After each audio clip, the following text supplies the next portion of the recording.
हरे कृष्णा। डेद भागवतामृतम श्लोक नंबर 137। व्रजस्य वैकुण्ठपदानुदर्शनम् लोकाच्च नन्दानयनं प्रचेतसा तुमर्हामि परान्तसीमगाम् वक्षे कथं तां भगवत्त्वमाधुरीम् व्रजस्य वैकुण्ठपदानुदर्शनम् लोकाच्च नन्दानयनं प्रचेतसा न वक्तुमर्हामि परान्तसीमगाम्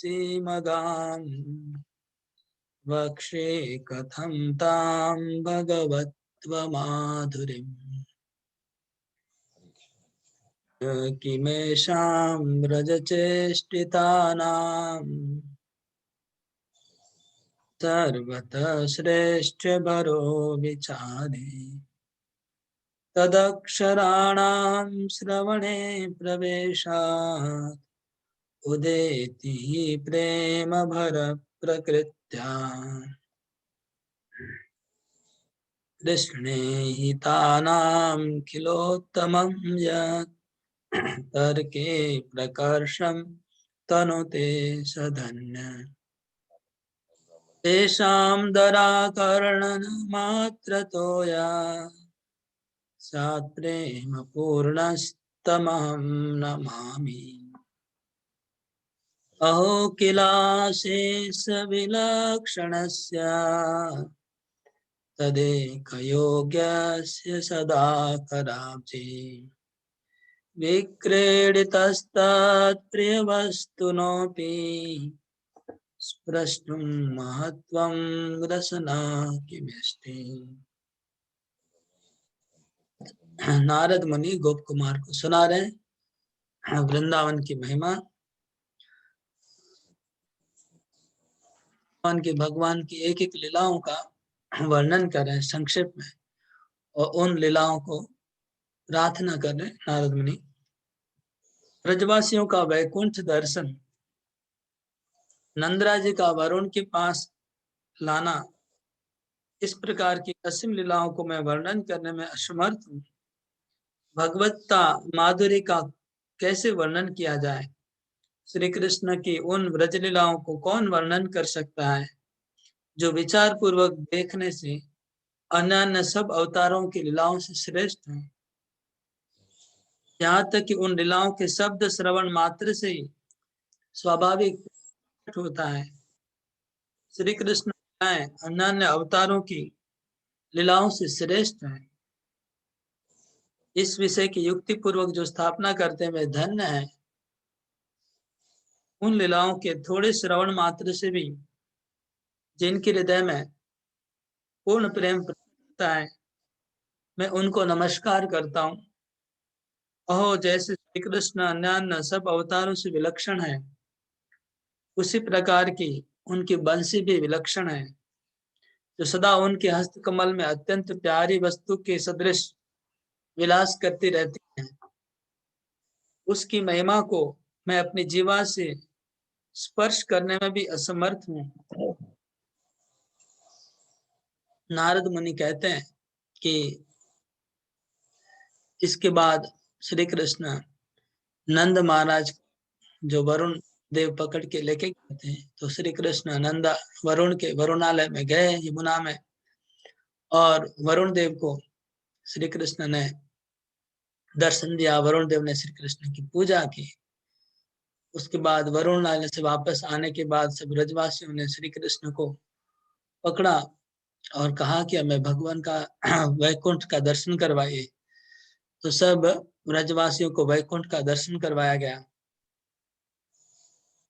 ये सब लीलाएं जो श्री कृष्ण की हैं, वो सभी अवतारों की सभी लीलाओं को पार कर जाती है। एक्सेलेंस बोलते हैं भगवान की जो लीला है। बाकी जितने भी अवतारों की लीला को आप मिलाएंगे, टोटल करेंगे, उसमें से श्री कृष्ण की एक एक लीला उन सब लीलाओं को पार कर जाती है, अतिक्रम कर जाती है। अद्भुत लीला श्री कृष्ण की है। श्री कृष्ण की लीलाओं को खाली उन लीलाओं के कुछ शब्दों को सुनने से भी लोगों को उनके प्रति आकर्षण होता है, प्रेम प्रकट होने लगता है लीलाओं का शब्दों को सुनने से। और जो लोग विभिन्न अवतारों की लीलाओं से श्री कृष्ण की लीलाओं का जो श्रेष्ठता, इसको युक्ति पूर्वक प्रमाणित करते हैं, वो धन्य है। नारद मुनि कहते हैं कि वो धन्य है जो युक्ति पूर्वक विचार करते हैं कि कैसे श्री कृष्ण की लीला दूसरे लीलाओं से और श्रेष्ठ है। और श्री कृष्ण के बंसरी का तो कहना ही क्या है, बंसी बजाते हैं, पूरे जगत को मोहित करते हैं। बंसी हमेशा श्री कृष्ण के हस्त कमल में अत्यंत प्यारी वस्तु की तरफ विराज करती है। बंसी की महिमा नारद मुनि कहते हैं कि बोलने में मेरी जीभ को स्पर्श करने में भी मुझे डर लग रहा है, असमर्थ लग रहा है कि मैं असमर्थ हूँ बंसी की महिमा वर्णन करने में। तथापि तत्प्रसादस्य प्रभावेणैव किंचन यथा शक्ति तदाख्यामि भगवत्वविहितो भवान् न मुखेनोऽपि न षड्मुखे कृतम् यद्वेदवाक्यैरपरैर्वचोऽमृते तस्य बिम्बाधरयोगमात्रतः सादारविमोहनवंशिका करो विमानयानासुरसिद्धसङ्गा समं वधूमि प्रणयाद मुह्यन् महेन्द्ररुद्रद्रोहिणादयस्तु मुग्धा गता विस्मृततत्त्वतां ते समाधिभङ्गोऽथ महामुनीनां विकारजातस्य च जन्म तेषु तत्कालचक्रभ्रमणानुवर्ती चंद्रादिनित्याशुगतेर्निरोध। श्री नारद मुनि अभी बंसरी की महिमा बता रहे हैं। बंसी की महिमा बताते हुए कहते हैं, फिर भी उनकी कृपा के प्रभाव से मैं अपनी शक्ति के अनुसार बंसी की महिमा को कुछ कहता हूँ। आप सावधान होकर सुने। जो कार्य से मुखारविंद से, उपनिषदों से, वेद वाक्यों से तथा पुराण आदि शास्त्र वचनों से नहीं कर सके, मोहनकारी बांस की बंसी ने उनके अधर बिंब के योग से सब कार्य समाधान कर दिए। बंसी की महिमा नारद मुनि देखिए किस प्रकार वर्णन कर रहे हैं। नारद मुनि कहते हैं बंसी की महिमा वर्णन करने में असमर्थ हूं, फिर भी उनकी कृपा से मैं कुछ प्रयास कर रहा हूँ। सावधान होकर सुनिए, बंसी की महिमा को सावधान होकर सुनिए। जो कार्य श्री कृष्ण अपने मुखारविंद से नहीं कर पाए, मतलब उन्होंने भगवत गीता सुनाया अर्जुन को, उद्धव जी को गीता सुनाया कृष्ण ने, और कहा कि सर्वधर्मा त्यज मामेकं शरणं व्रज, लेकिन वो श्लोक बोलने से वो जो काम नहीं हुआ वो काम बंसरी ने कर दिया। बंसी की ध्वनि सुनते ही सबके धर्म, सब लोग कृष्ण के पास आकर्षित होके आ गए। बंसी ने वो काम किया जो काम उपनिषदों से नहीं हुआ, वो काम बंसरी किया। जो काम वेद वाक्यों से नहीं हुआ है, वो काम बंसरी ने किया। पुराण आदि वचनों से जो काम नहीं हुआ, वो काम बंसरी से हुआ है। मोहनकारी की बंसरी ने अधर बिंब के योग से सब कार्य समाधान कर दिए। सब का उपनिषद के द्वारा ब्रह्म का चिंतन होता है, ब्रह्म ज्ञान होता है, लेकिन जब श्री कृष्ण की जो बंसरी है, श्री कृष्ण के अधर बिंब से लगने के बाद श्री कृष्ण के अधरामृत का जब बंसरी ने वितरण किया तो ब्रह्म ज्ञानी को ब्रह्म उपलब्धि हो गई। बंसी का आवाज सुन के उनको ब्रह्म उपलब्धि हो गई। वेद वाक्य पढ़ने वाले लोगों को वेद वाक्य का फल बंसी सुनने से मिल गया। पुराण आदि शास्त्र वचन से जो लोग भगवत उपासना करते उनको भगवत उपासना का फल प्राप्ति हो गया। सब कुछ समाधान हुआ खाली बंसरी की ध्वनि से। उसकी ध्वनि सुनकर विमानों में अपनी अपनी स्त्रियों के साथ बैठे देवता सिद्धगण प्रेम से मूर्छित हो जाते हैं। श्री कृष्ण ने जब बंसी बजाए तो आकाश में देवता लोग विमान में जा रहे थे अपनी स्त्रियों के साथ। वो बंसी की ध्वनि सुन के प्रेम से मूर्छित हो गए। तो देवताओं को भी प्रेम की प्राप्ति हो गई बंसी की ध्वनि सुनते हैं। लेकिन यद्यपि देवता लोग हमेशा वेद पढ़ रहे हैं, हमेशा भगवान की पूजा कर रहे हैं, लेकिन उस कार्य से जो एक खाली बंसी की ध्वनि से हो गया। इंद्र शिव तथा ब्रह्मा आदि देवगण मोह को प्राप्त होकर ब्रह्म तत्व को भूल जाते हैं। अर्थात उनको यह संदेह हो जाता है कि जिस तत्व का हम ध्यान कर रहे हैं वह ब्रह्म है या मुरली नादि ब्रह्म है। तो इंद्र शिव और ब्रह्मा ये लोग निर्विशेष ब्रह्म का ध्यान कर रहे हैं। उनको लगता है कि निर्विशेष ब्रह्म परम है।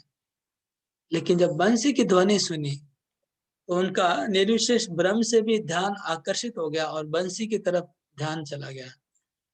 और उनको लगा कि ये पर ब्रह्म कौन सा है, जिनका हम ध्यान कर रहे हैं वो पर ब्रह्म है कि जो बंसी का आवाज आ रहा है वो पर ब्रह्म है। दोनों में से पर ब्रह्म कौन सा है, ये भी उनको संदेह हो गया। मन में संदेह हुआ कि पर ब्रह्म ये है कि वो को भी बंसी ने आकर्षित किया। उस ध्वनि को सुनकर महामुनियों की समाधि भंग हो जाती है। समाधि भंगोथ महामुनि ना, महामुनि जो आंखें मूंद करके परमात्मा का ध्यान कर रहे थे, आंखें मूंद करके ब्रह्म का ध्यान कर रहे थे, बंसरी ने उनका ध्यान को भंग कर दिया। उनका ध्यान भंग हो गया और वो लोग ध्वनि के प्रति आकर्षित होने लगे। उनके अंगों पर प्रेम के सात्विक विकार प्रकट होने लगे। जो महामुनि थे उनके शरीर में विकार उत्पन्न हुआ। कौन सा विकार? प्रेम का विकार। प्रेम के विकार उत्पन्न हो गए। जो अविकारी हैं उनको विकार उत्पन्न हुआ। बंसी ध्वनि से उन चंद्रमा आदि की गति भी स्थगित हो जाती है। बंसी की ध्वनि से चंद्रमा की गति स्थगित हो जाती है। चंद्रमा स्थगित हो जाता है, आगे नहीं बढ़ पाता है, ध्वनि सुन के रुक जाता है। और जो काल चक्र के निरंतर भ्रमण करते रहते हैं, काल चक्र के द्वारा जो घूमते रहते हैं, सूर्य और चंद्र वो स्थगित हो जाते हैं। हाँ, हाँ।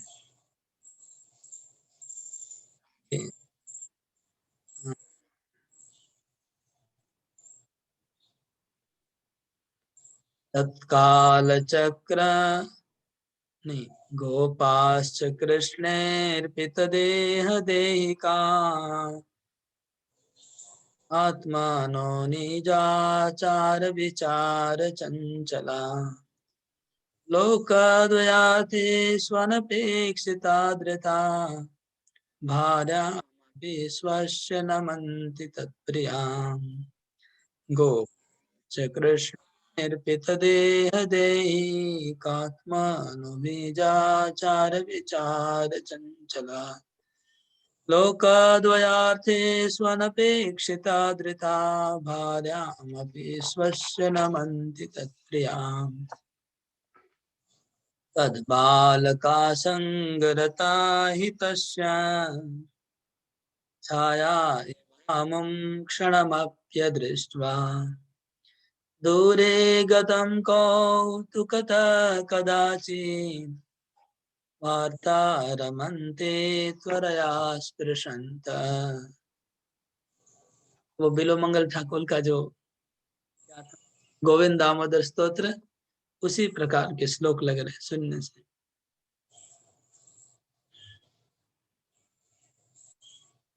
राधाद्यास्ता परम भगवत्युस्तु पत्यात्मजादिन् लोकान् धर्मान् ह्यपि परित्यज्य भावं तमाप्ता।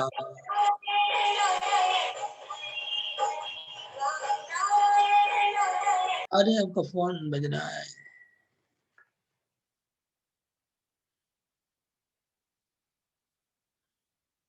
राधाद्यास्ता परम भगवत्युस्तु भक्त्यात्मजादिन् लोकान् धर्मान् निर्यमपि परित्यज्य भावं तमाप्ता येनाजस्रं मधुरकटुकैर्व्याकुलास्तद्विकारे मुग्धा किञ्चित् तरुगतिं यथा नानुसन्धातु सा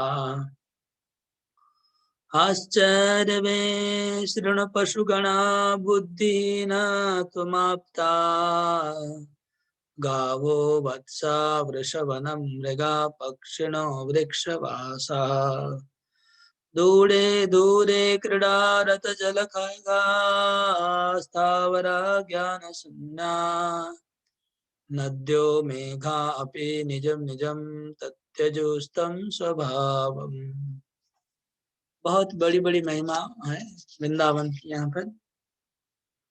उन श्री गोपों का बड़भाग में क्या वर्णन करूं, उन गोपों का भाग्य में क्या वर्णन करूं, जिन्होंने अपने निज आचार विचार में उदासीन होकर अपनी देह एवं देह संबंधी सब वस्तुओं को तथा अपनी आत्माओं को श्री कृष्ण के चरणारविंद में अर्पण कर दिया। गोपों का क्या भाग्य वर्णन करूं, बोलते हैं उन गोपों ने श्री कृष्ण के प्रेम में अपना आचार विचार छोड़ दिया, आचार विचार में उदासीन हो गए। आचार विचार मतलब व्यवहार, जो व्यवहार हम लोग करते हैं समाज में, वो व्यवहार को गोप सब भूल गए, व्यवहार के प्रति उदासीन हो गए, कुछ उनको करने की इच्छा नहीं है, व्यवहार करने की इच्छा बिल्कुल नहीं है। और अपना शरीर और शरीर संबंधी जितने भी वस्तुएं हैं, शरीर है, अपना घर है, सब कुछ श्री कृष्ण के चरणार बिंदु में संपूर्ण रूप से समर्पण कर दिया गोपों ने। और जो इस लोक और परलोक की आशाओं को छोड़कर अपनी उन स्त्रियों को भी जो श्री कृष्ण की प्रिया है नमस्कार करते हैं, वो जो गोप हैं उन्होंने इस लोक और परलोक की कोई आशा भी छोड़ दी है। मतलब इस लोक में कोई सुख प्राप्ति की इच्छा नहीं है और मरने के बाद परलोक प्राप्ति करने की भी इच्छा नहीं है उनको, ऐसे ऐसे हो गए गोप। और उनकी जो पत्नियां हैं जो श्री कृष्ण के प्रेम कर रही हैं, उन पत्नियों को वो नमस्कार करने लग गए। गोप अपनी पत्नियों को नमस्कार कर रहे हैं, जो जो उनकी पत्नियां अपने घर को छोड़ के वन में कृष्ण से मिलने जाती हैं, उनको प्रणाम करने लग गए गोप लोग।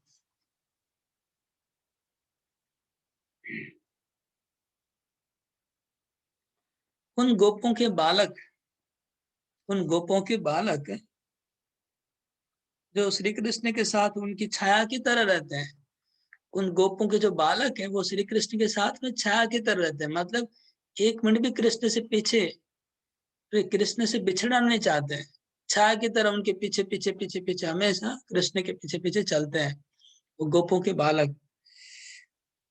उनकी पत्नियां श्री कृष्ण को प्रेम कर रही हैं, वो बालक उनके कृष्ण के साथ दिन भर उनके छाया की तरह रह रहे हैं। वो गोप अपनी पत्नी को, अपने बच्चों को नमस्कार करते हैं क्योंकि वो कृष्ण को प्रिय है। जब श्री कृष्ण वन की शोभा देखने के लिए एक क्षण के लिए भी थोड़ा आगे चले जाते हैं, तब उनको छोड़कर अत्यंत आर्त हो जाते हैं। तब वो ग्वाल बाल श्री कृष्ण के बिना आर्त हो जाते हैं, दुखी हो जाते हैं कि कृष्ण दूर चले गए। और इसलिए ये ग्वाल बाल आपस में होड़ लगाते हैं, कंपटीशन करते हैं कि कौन कृष्ण को स्पर्श करेगा। इसी बहाने से सब दौड़ के जल्दी से भागकर कृष्ण को छू के स्पर्श करके संतुष्ट करते हैं, संतुष्ट हो जाते हैं। ऐसे छाया की तरह पीछे पीछे ग्वाल बाल चल रहे, कृष्ण थोड़ा सा आगे निकल के तो सब दौड़ के उनको स्पर्श करते हैं। उस मुरली की ध्वनि की सुनकर परम भगवती श्री राधा आदि व्रज गोपियों ने श्री कृष्ण के लिए अपने पति पुत्र, यह लोग धर्म, लज्जा आदि को छोड़ दिया। मुरली की ध्वनि की सुन करके परम भगवती श्री राधा आदि गोपियों ने अपने पति को, पुत्र को, घर बार, लोग, धर्म, लज्जा सब छोड़ दिया। इस प्रकार के महाभाव को प्राप्त हुई जिनके प्रभाव से संयोग तथा वियोग सुख दुखों से आर्त होकर अपने आप को भूल जाती है। वे इस प्रकार के महाभाव को प्राप्त हुई है जिनके प्रभाव से वे संयोग तथा विरह के सुख दुखों से आर्त होकर अपने आप को भूल जाती है और जड़ की तरह हो जाती है। ये गोपियां, जिनका नाम लिखा है राधा आदि गोपियां, श्री कृष्ण की बंसी ध्वनि से, श्री कृष्ण के प्रेम से इतनी आर्त हो जाती है, इतनी आर्त हो जाती है वो लोग। आर्त मतलब दुखी, इतनी व्याकुल, व्याकुल हो जाना, इतनी व्याकुल हो जाती है श्री कृष्ण के लिए कि श्री कृष्ण का संयोग और वियोग, मतलब संयोग मतलब मिलना, वियोग मतलब नहीं मिलना। संयोग और वियोग, संयोग से जो सुख मिलता है और वियोग से जो दुख मिलता है, उसके द्वारा व्याकुल हो जाकर के वो अपने आप को भूल जाती है। जब देखते संयोग से जो सुख मिलता है और वियोग से दुख मिलता है, उसका इतना प्रभाव है कि अपने आप को भूल जाती है, अपने आप को भूल जाती है और जड़ की तरह हो जाती है। वो चिन्मय है उनका शरीर, लेकिन जड़ जैसा हो जाता है। उस मुरली ध्वनि के और भी आश्चर्य चमत्कार सुनिए। वो मुरली का और भी चमत्कार सुनिए। क्या चमत्कार है? गाय, बछड़े, बैल, मृग आदि बुद्धिहीन पशुगण तथा वृक्षों पर बैठे पक्षीगण, दूर रहने वाले जल पक्षी, जलचर जंतु तथा वृक्ष, नदी, मेघ आदि जो ज्ञान शून्य है, जब वे बंसी सुनते हैं, वे उनके प्रभाव से अपने आप अपने स्वभाव को छोड़ देते हैं।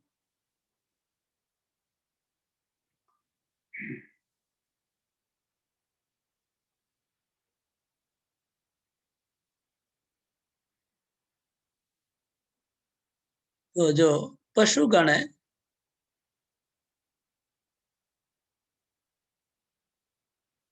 जो पशु गुण है, पशु है, गाय, बैल, भैंस, बछड़े जो है,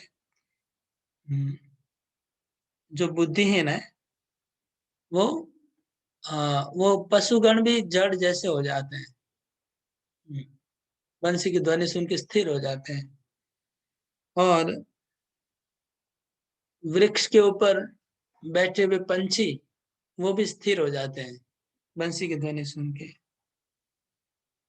और दूर दूर में जल पक्षी, जल पक्षी जो दूर में उड़ते रहते हैं, वो भी वहां पर स्थिर हो जाते हैं बंसी को ध्वनि सुन के।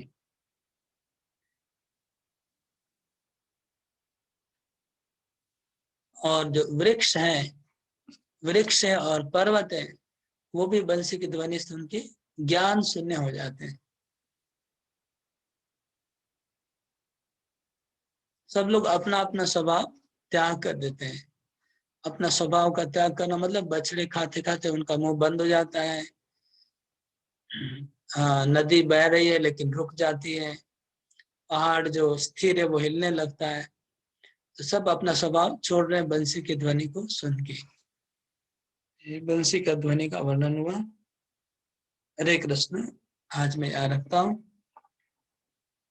हरे कृष्ण कृष्ण कृष्ण हरे हरे, हरे राम राम राम हरे हरे। अभी आप लोग अपने आप को अनम्यूट कर सकते हैं और किसी कोई क्वेश्चन, कमेंट, सजेशन। हरे कृष्णा, दंडवत प्रणाम प्रभु जी। कृष्णा। हरे कृष्ण। हरे कृष्णा। हरे वो दंडवत प्रणाम। देवदास। हरे कृष्ण प्रभु जी। हरे कृष्ण। हरे कृष्ण। आवाज नहीं आ रहा था आपका साफ आज। अच्छा, आवाज साफ नहीं था, मुझे पता नहीं, इसलिए मैं बार बार पूछ रहा था कि कुछ। आवाज या बहुत हम ओके ओके, कमेंट में बोल देने मेरा से। नेट भी हरे कृष्ण हरे कृष्ण प्रभु जी, दंडवत हरे कृष्ण प्रणाम। हरे कृष्ण हरे कृष्ण हरे कृष्णा प्रभु जी, दंडवत प्रणाम। हरे कृष्ण माता जी, हरे कृष्ण। हरे कृष्ण प्रभु जी। आपको कोई प्रश्न? हरे कृष्णा। प्रभु जी, मेरा एक डाउट है। हाँ हाँ, बोलिए। In this slogas, it is understood that देवी देवता लोग निराकार ब्रह्मोपासक है ना। राइट। मुझे ऐसे लगा वो लोग भी भगवान का वंशी से आनंदित से मूर्छित हो गए है ना। फिर हम लोग ये भी सुना है देवता लोग पुरुष सूक्तों से क्षीरोदकशाही विष्णु का उपासना कर रहे हैं। तो it seems like a contradiction to me. तो वो लोग साकार रूप में भी भगवान का उपासना करता है और निराकार रूप में भी भगवान का उपासना करता है।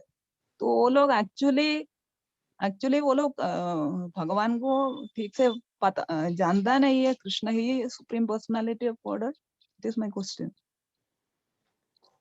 हाँ, वो जानते नहीं है ठीक से। राइट। इसका प्रश्न मैंने भक्ति शास्त्री में भी एक क्वेश्चन आया था, मैंने बोला था जब चैप्टर 10 में, हाँ, मैं एक बार सुना था प्रभु जी। हाँ, वहां पर कृष्ण बोलते कि देवता लोग मुझे नहीं जानते। तो उसमें प्रभुपाद लिखते कि दे थिंक दैट निर्विशेष ब्रह्म is supreme, absolute truth is impersonal, ये उनको लगता है। और देवलोक में भगवान की पूजा करते हैं। तो पूजा करने से कोई निर्विशेषवादी नहीं रहेगा ऐसा जरूर निरीश्वरवादी रहेगा, मतलब पूजा नहीं करेगा ऐसा नहीं है। ऐसा सोचना कि निरीश्वरवादी मतलब अभी जगन्नाथ, मैंने आंसर दिया था, जगन्नाथ मंदिर में हजारों पांडा पूजा करें, लेकिन वो लोग क्या सोचते हैं? वो लोग सोचते हैं कि निराकार ब्रह्म ने जगन्नाथ रूप लिया है, उनके अंदर में एक ब्रह्म है, वो नाभि के ब्रह्म को वो लोग सुप्रीम मानते हैं, ऐसा कॉन्सेप्ट रहता है। इसी प्रकार जैन धर्म में वो लोग सब भगवान का पूजा करते हैं मंदिर में, लेकिन उनका लक्ष्य तो वो है केवल ज्ञान। वो पूजा तो कर रहे हैं, वो केवल ज्ञान प्राप्त करने के लिए। ओके, संतलाल को आप अनम्यूट करके बोलेंगे। जी, प्रणाम। हाँ, बोले प्रभु। मेरा प्रश्न है प्रभु जी। हाँ हाँ। जब देवी देवता लोग आकाश में भ्रमण करके जा रहे थे, तो वो बांसुरी से देवता लोग मूर्छित हो गए। आश्चर्य की बात है, उनके साथ जो देवियां थी वो मूर्छित नहीं हुई। देवियां भी ऊपर कोई प्रभाव नहीं पड़ा। देवियां भी मूर्छित हो गई प्रभु। देवियां तो पहले मूर्छित हो गई, बाद में देवता लोग मूर्छित हुए। अच्छा, ठीक। हरि बोल। हरे कृष्ण। हाँ, घनश्याम अग्रवाल प्रभु, आप अनम्यूट करके बात करेंगे।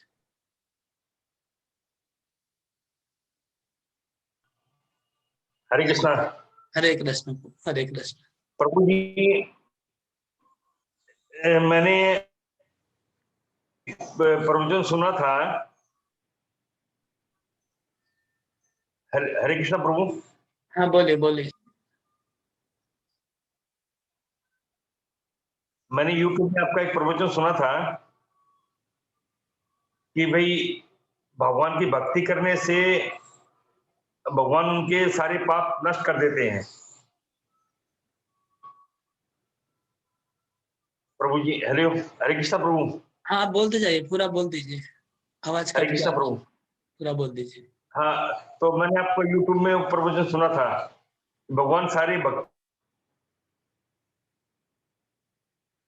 भक्तों को थोड़ा कष्ट होता है। तो ये दोनों बातें थोड़ी समझ में नहीं आई। ओके, आवाज कट कट के आ रहा है, तो इसलिए हम लोग श्रवण नहीं कर पा रहे हैं। आपका प्रश्न पूरा समझ में, एक साथ बोल देंगे तो शायद। ठीक है, ठीक है। एक साथ बोल दीजिए पूरा। तब शायद समझ में आ जाएगा। हाँ प्रभु जी, मैंने यूट्यूब में आपका एक प्रवचन सुना था, उसमें आपने कहा था कि भक्ति करने से भगवान सारे पापों को नष्ट कर देते हैं। फिर ये भी कहा कि भाई जिस तरह से अभी देख रहे हैं हम लोग, देखने को मिलता है कि भाई भक्त को लोग को भी कष्ट भोगना पड़ता है परमार्थ के कारण। तो आपने कुछ दिन पहले बताया था परमार्थ का बीज होता है, उसके बाद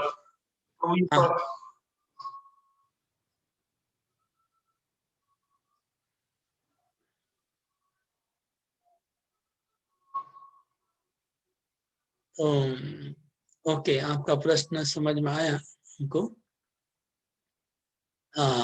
ये बहुत इम्पोर्टेंट बात है, बहुत ही महत्वपूर्ण पॉइंट है कि हम लोग शास्त्र में और बार बार सब जगह सुनते रहते हैं कि भक्ति करने से पाप नष्ट हो जाते हैं, भक्ति करने से भगवान सब दुख को हरण कर लेते हैं, पाप को हरण कर लेते हैं, हरि नाम में इतनी शक्ति है कि सब पाप खत्म हो जाते हैं। ये तो हम हजारों बार सुन चुके हैं और सब जगह बोला जा रहा है। लेकिन साथ साथ में आप किसी भी भक्त के जीवन चरित्र को देख लीजिए, किसी भी डिवोटी की, प्रैक्टिकली ऐसा बहुत रेयर आपको मिलेगा कि किसी भक्त के जीवन में दुख कष्ट नहीं आए हो। स्पेशली जो बड़े बड़े आचार्य हैं, प्रत्येक बड़े बड़े आचार्यों को बड़े बड़े रोगों को, असाध्य रोगों को सहना पड़ा। कोई भी बड़े बड़े आचार्य, प्रभुपाद जी को भी अंत में बहुत असाध्य रोगों को सहन किया प्रभुपाद जी ने भी। और बड़े कितने भी बड़े बड़े आचार्य हैं, सबके, भक्तों ठाकुर ने भी अपने जीवन में असाध्य रोगों को बहुत झेलना पड़ा उनको लाइफ एंड तक। तो जितने भी आचार्य हैं, हम किसी के भी जीवन में ऐसा नहीं देखते कि उनको कोई बड़ा कुछ झेलना नहीं। जैसे सनातन गोस्वामी, वो तो साक्षात चैतन्य महाप्रभु के पार्षद हैं, चैतन्य महाप्रभु के साथ में रहते हैं, ठीक है, लेकिन वो भी जब यहाँ से सनातन गोस्वामी पूरी जाते हैं तो रास्ते में वो पानी पीने की वजह से उनके पूरे शरीर में ये हो गया था, क्या बोलते हैं उसको, दाद, मतलब वो जो जिससे पस निकलता है, हाँ, पूरे शरीर से जो कोढ़ नहीं, कोढ़ तो दूसरा होता है, कोढ़ नहीं, लेकिन दाद जैसा पूरा शरीर में, पूरा शरीर खुजला खुजला रहा था, हाँ, और उससे गंध निकलता है। तो वो सोचिए, इतने महान आचार्य, इतने बड़े भक्त हैं, उनको भी ऐसा हुआ। तो ये कोई इसमें कोई एक्सेप्शन नहीं है, देख रहे हैं। बहुत रेयर केस में एक दो एग्जाम्पल है जिनको कुछ भी कष्ट नहीं हुआ, सीधा भगवत धाम चले गए। इसका मतलब क्या होता है कि जो हम लोग मटेरियल वर्ल्ड में हैं, हम तो भगवत धाम तो चले जाएंगे, उसके बाद तो वहां सच्चिद आनंद में सब कुछ मिलेगा। लेकिन जाने के पहले यहाँ पर रास्ते में हमको इधर उधर थोड़ा बहुत वो छीटा पीटा उड़ेगा, वो थोड़ा उड़ेगा ही। आप जैसे आप एक सागर में गिर गए तो नौका में बैठ गए और आप सागर पार कर रहे हैं, तो पार करते करते पानी का छींटा थोड़ा बहुत उड़ेगा ही। जब अभी थोड़ा देर में निकल जाएंगे, लेकिन जब तक निकलते नहीं है तो यहाँ रहेंगे, सागर में पड़े हुए हैं, चारों तरफ पानी भरा हुआ है, तो थोड़े छींटे फूटे पड़ने वाले ही निकलने के पहले। और उसको भक्त लोग परवाह नहीं करते, भक्त लोग परवाह नहीं करते, इसलिए छींटे फूटे पड़ते। उनका कारण ये कि वो लोग परवाह नहीं करते। अगर भक्त लोग परवाह करते तो वो भी नहीं पड़ेंगे। जैसे आप स्टीमर में बैठ गए, ठीक है, स्टीमर में बैठ के आप अभी सागर पार करने वाला, अगर आप केबिन में जाके लॉक कर लेंगे अपने आप को, तो आपको पानी नहीं उड़ेगा। लेकिन जब आप स्टीमर में बैठे तो आप तो निश्चिंत रूप से बैठे रहते हैं, अब ठीक है पानी उड़ने दीजिए, क्या अभी थोड़ा देर में तो निकल जाएंगे, तो आप बिंदास किना उधर बॉर्डर पे बैठे रहेंगे, ठीक है, पानी उड़ने दीजिए। इसी प्रकार भक्त लोग अगर थोड़ा केयरफुल हो जाए, अगर सनातन गोस्वामी वो पानी नहीं पीते, ठीक है, और फिल्टर वाटर पीते तो नहीं होता। लेकिन भक्त लोग परवाह नहीं करते। जैसे बड़े बड़े आचार्य हैं, जैसे प्रभुपाद जी है, गुरुदेव, लोग अगर अपने शरीर का थोड़ा केयर करेंगे तो नहीं होगा प्रॉब्लम, लेकिन शरीर का केयर करना वो प्रायोरिटी नहीं रहता उनका। प्रायोरिटी रहता है कृष्ण की सेवा करना। कृष्ण की सेवा में रिस्क लेते हैं, रिस्क लेने से उनको ऐसा होता है। जैसे हमारे श्रीमद् भक्ति चारू स्वामी गुरु महाराज, शरीर तो उनका बहुत फिट था, 100% फिट था, मतलब ऐसा फिट तो बहुत कम लोगों का होता है। लेकिन वो जानबूझ के रिस्क लिए ना, वो जहाँ पर कोरोना था अमेरिका में, वहां पर ही चले गए प्रचार करने के लिए। क्यों रिस्क लेते? वो भक्त लोग दुस्साहस व साहस करते, क्योंकि उनको पता है कृष्णा तो है, कृष्णा तो है अल्टीमेटली उनको भगवत धाम जाना है, तो जाना है तो जाना है, ठीक है। तो बिंदास चले गए अमेरिका खुद जाके, क्योंकि उनको केयरलेस होते हैं भक्त लोग, अपने शरीर के लिए केयरलेस हो जाते हैं भगवान की सेवा में, जैसे भक्ति चारू महाराज ने किया। सब ने मना किया फिर भी गए। क्यों? उनको परवाह नहीं है, मरना आज मरेंगे कल मरेंगे, ठीक है, प्रचार करते करते मरेंगे, कृष्ण की इच्छा होगा तो मर जाएंगे। ऐसे चले गए जाके अमेरिका में, जाके तुरंत कोरोना पकड़ लिया और सफर किए। तो लगे अरे इनको क्यों कोरोना सफर किया, इनका कोई पाप कर्म फल था? नहीं, पाप कर्म फल क्या है? आप आग में हाथ रखेंगे और आग नहीं जलाएगा, ऐसा कैसे होगा? वो ऐसा भगवान चमत्कार नहीं करते हैं भक्तों के जीवन में। हो सकता है चमत्कार, लेकिन करते नहीं।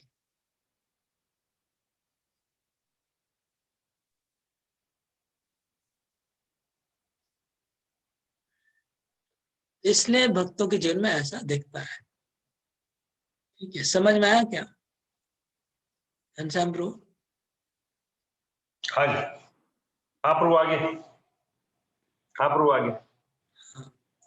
और ये उच्च कैटेगरी के भक्तों के लिए बोला। और जो हम लोग कुछ साधक भक्त होते हैं, जो साधना से, उनको अपना प्रारब्ध भोगना पड़ता है। वो प्रारब्ध भोग लेते हैं जीवन में, कर्म फल को भोग लेते हैं।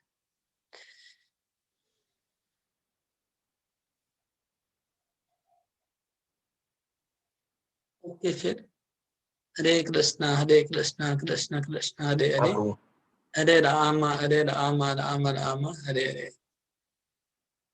जय श्री प्रभुपाद की जय, बृहद भागवत अमृतम की जय, श्री वृंदावन धाम की जय, गोवर्धन धाम की जय, निताय गौर ब्रह्मानंदे हरे हरे।